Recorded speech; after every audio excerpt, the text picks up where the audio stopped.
সবাইকে। সো আগের যে ক্লাস করেছিলাম সাবজেক্ট ভার্ব এগ্রিমেন্টের পার্ট 1 ক্লাস, আজকে করাচ্ছি সাবজেক্ট ভার্ব এগ্রিমেন্টের পার্ট 2 ক্লাস। তো সাবজেক্ট ভার্ব এগ্রিমেন্টের যে রুলসগুলো করিয়ে দিচ্ছি বা লিখিয়ে দিচ্ছি, সেই রুলগুলো কিন্তু তোমরা অবশ্যই খাতায় নোট ডাউন করে রাখবে, আর তার সাথে হচ্ছে ওই রুলসের উপরে বেস করে প্র্যাকটিস করো এভরিডে। তো আজকে পার্ট 2, আগের দিন করেছিলাম পার্ট 1, সেখানে বলতে দুটো রুলস লিখিয়েছিলাম। আজকের ক্লাসেও তোমাদেরকে 2 থেকে 3টে রুল লিখিয়ে দেবো। আর একটা কথা অবশ্যই মনে রাখবে, যে ক্লাসটা করাচ্ছি সাবজেক্ট ভার্ব এগ্রিমেন্টের, এই ক্লাসটা কিন্তু শুধুমাত্র যে হায়ার সেকেন্ডারি লেভেলের জন্য ইম্পর্টেন্ট তা না, কম্পিটিটিভ এক্সামের জন্য কিন্তু সাবজেক্ট ভার্ব এগ্রিমেন্ট খুব ইম্পর্টেন্ট। যারা কামিং গ্রুপ সি এক্সাম দেবে, গ্রুপ ডি এক্সাম দেবে এসএসসি, তারা কিন্তু এই ক্লাসগুলো অবশ্যই করে নিন। তো চলো আজকে ক্লাসটা শুরু করি। আচ্ছা, 3rd নাম্বার রুল হচ্ছে, যেটা আমি আজকে শেয়ার করছি, সেটা হচ্ছে বার দিয়ে। কি দিয়ে? বার দিয়ে। এবারে বাট আমরা কি হয় জানি? বাট কিন্তু কনজাংশনও হয়, বাট কিন্তু প্রেপোজিশনও হয়। কি হয়? বাট হচ্ছে কনজাংশনও হয়, আর বাট কিন্তু প্রেপোজিশনও হয়, তাই তো? প্রেপোজিশনও হয়। এই দুটো হচ্ছে কি হয়? বাট আমরা জানি। বাট মানে হচ্ছে কনজাংশন অথবা কিন্তু, আর প্রেপোজিশনের তে, এরকম টাইপের আমরা বেঙ্গলিতে মিনিং করি। আচ্ছা, বাটের তাহলে দুটো ভাগ হয়, একটা কনজাংশনে ইউজ করি আর একটা প্রেপোজিশনেও ইউজ করি। এইবার যেটা হচ্ছে সবথেকে মেইন রুল, এই রুলটা তোমরা খাতায় লিখে রাখবে। এই রুলটা হচ্ছে ইম্পর্টেন্ট। রুলটা কি আছে? Nothing but, everything but, none but, everyone but. Clear? এইটা হচ্ছে যদি কোনো সেন্টেন্সের প্রথমে থাকে nothing but, everything but, no one but, everyone but, তো সেখানে সিঙ্গুলার নাউন অথবা প্লুরাল নাউন হতে পারে, অথবা আনকাউন্টেবল নাউন হতে পারে।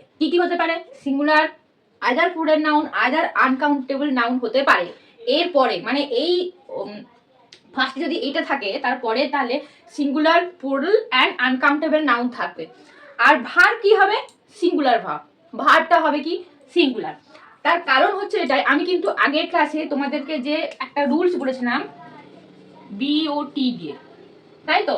এখানে দেখো বিওটি, টি মানে হচ্ছে থিঙ্ক, দেখো আছে না? থিঙ্ক আছে না? আর ও মানে কি বলেছিলাম? ওয়ান। তাহলে এই যে লাস্টের যে ওয়ার্ডটা যদি কারোর সাথে থাকে, আমি তখন কি বলেছিলাম? যেখানে দেখবে সেখানে তার ভার্বটা কি হবে? সিঙ্গুলার। তো আমার এখানে কিন্তু আছে, তাই এখানে ভার্ব কিন্তু সিঙ্গুলার হবে। আর কি হবে? নাউনটা হতে পারে কি?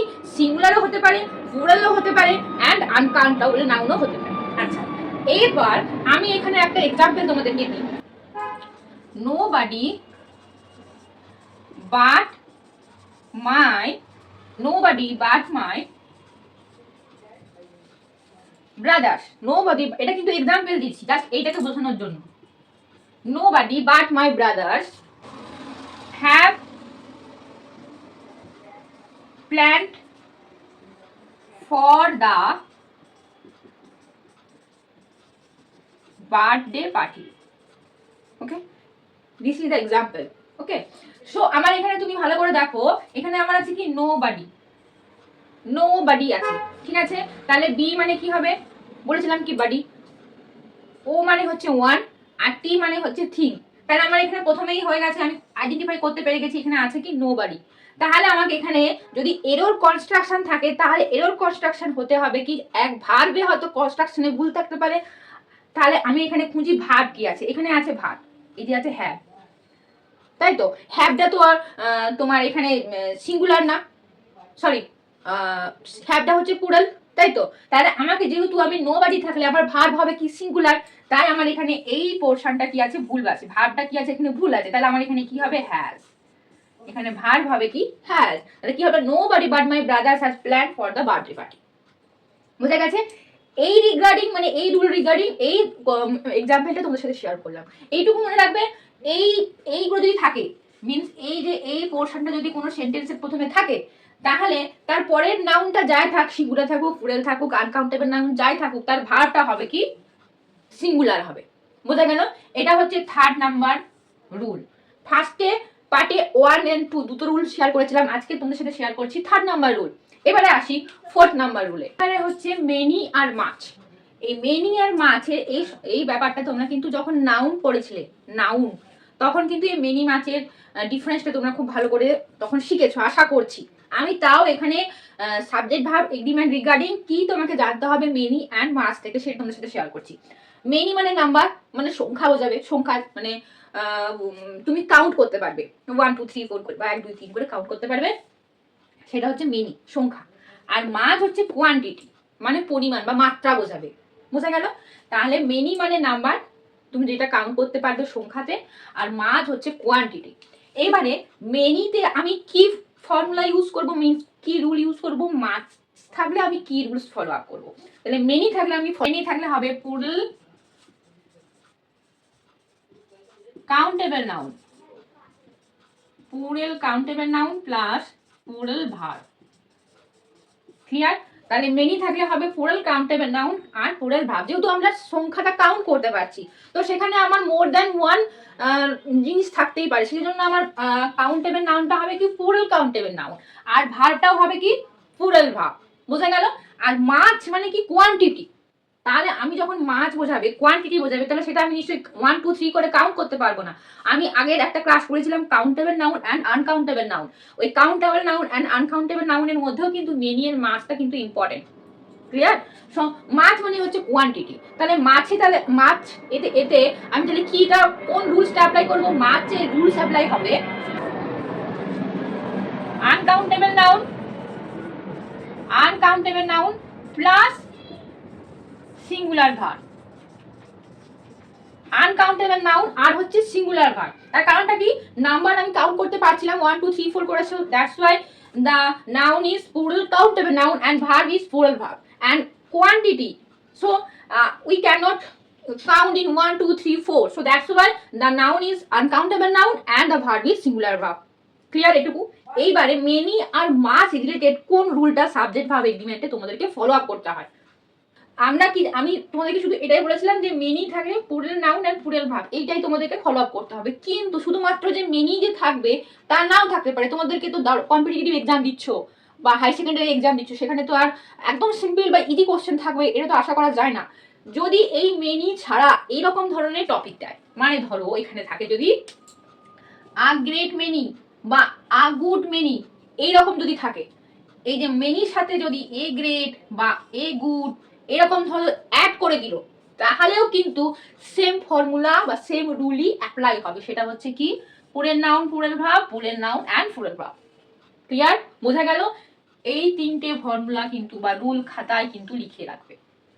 বুঝতে পেরেছো? শুধুমাত্র মেনি থাকলেই যে এই রুলটা ফলো আপ হবে তা কিন্তু না। যদি এ গ্রেট মেনি বা আ গুড মেনি থাকে, তাহলেও কিন্তু এই plural noun and plural verb এই রুলটাই কিন্তু ফলো আপ হবে। তোমাদেরকে আমি একটা এক্সাম্পল দিয়ে বোঝাই, তাহলে তোমরা খুব ভালো করে বুঝতে পারবে। এক্সাম্পল দিচ্ছি, many students have qualified the exam. Many students have qualified the exam. তো এখানে আমার আছে কি মেনি, তাই তো মেনি আছে, তো মেনি পরে আমার মেনি স্টুডেন্টস, দেন এখানে আছে কি হ্যাভ। ওকে, সে রুলটা তাহলে কি ফলো আপ করেছে? Many students have qualified the exam. তাহলে সেম কন্ডিশন, এখানে হ্যাভ আছে মানে কি ভার্ব ফলো আপ করেছে, এই হচ্ছে প্লুরাল ভার্ব হয়েছে, প্লুরাল ভার্ব। ওকে, প্লুরাল নাউন প্লুরাল ভার্ব। তাহলে আমার যদি এরর কনস্ট্রাকশন থাকে, তোমাকে যদি বলা থাকে যে এরকম একটা সেন্টেন্স দিয়ে তোমাকে বলতে হবে যে নো এরর না এরর আছে, সেটা তোমাকে আইডেন্টিফাই করতে হবে।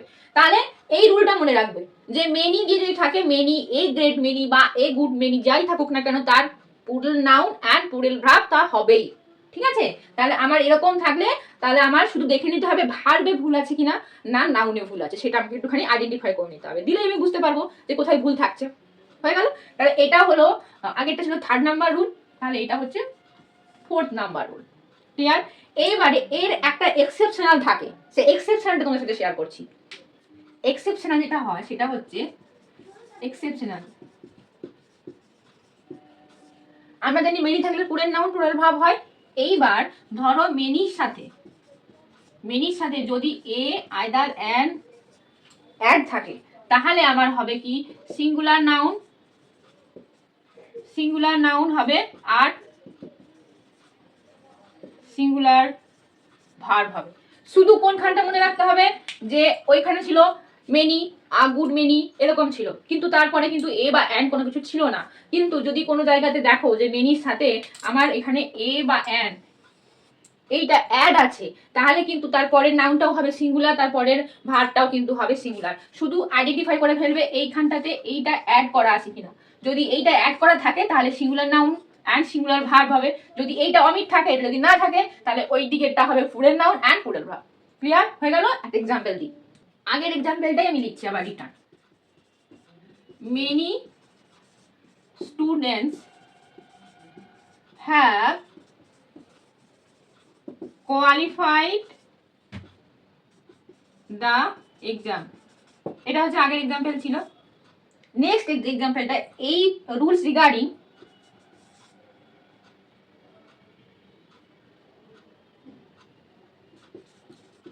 মেনি আ স্টুডেন্ট, এখানে ব্ল্যাঙ্ক দিলাম, qualified the exam. Okay, so আমি তোমরা আগের রুলটাতে দেখেছো many students have qualified the exam, তো এখানে এই রুলটা আমার সিম্পলি ফলো আপ করছে। মেনি দিয়ে রুলটা ফলো আপ হয়, প্লুরাল নাউন প্লুরাল ভার্ব। এখানে আমার আছে মেনির পরে এখানে একটা এ অ্যাড করা আছে, মেনি আর স্টুডেন্ট। তাহলে আমার এখানে ভার্বটা কি হবে, কি মেনির পরে এ থাকলে কি হবে, singular noun and singular verb. তো অলরেডি এ কিন্তু ফলো আপ করছে সিঙ্গুলার নাউন, রাইট? তো আমার সিঙ্গুলার ভার্ব এখানে আসবে, তাহলে মেনি আর স্টুডেন্ট, তাহলে কি হবে, হ্যাজ হবে, কি has. Many a student has qualified the exam. Clear?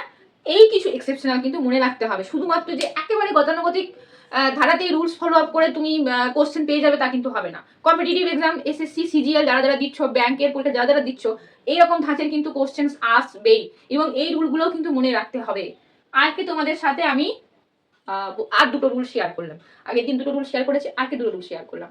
Subject verb এগ্রিমেন্টে অনেকগুলো রুল আছে, একসঙ্গে একটা ক্লাসে এতগুলো রুল কভার আপ করাটা খুব টাফ হয়ে যায়। তো সেজন্য আমি পার্ট বাই পার্ট তোমাদের সাথে ভিডিওগুলো শেয়ার করছি। তো আজকে জাস্ট এইটুকুই থাক, এইটুকুই তোমরা হচ্ছে একটুখানি মাথার মধ্যে ঢুকিয়ে নাও, প্র্যাকটিস করো। আগের রুলটার সাথে আজকে দুটো রুল অ্যাড করে নেবে খাতার মধ্যে। আর খাতায় একটা খাতার মধ্যে ওপরে সাবজেক্ট ভার্ব এগ্রিমেন্ট বলে ওপরে হেডলাইন দেবে। তারপর যেভাবে তোমাদেরকে করাচ্ছি rule by rule follow up করে, ইভেন এক্সাম্পল দিয়ে ঠিক সেইভাবেই খাতায় নোট ডাউন করো পরপর, যাতে পরে যখন তোমরা রিভাইজ দেবে তখন কিন্তু তোমাদের কোনো বুঝতে অসুবিধা হবে না। ঠিক আছে? তো এই রুলগুলো কিন্তু একটুখানি খাতায় নোট ডাউন করে দেবে।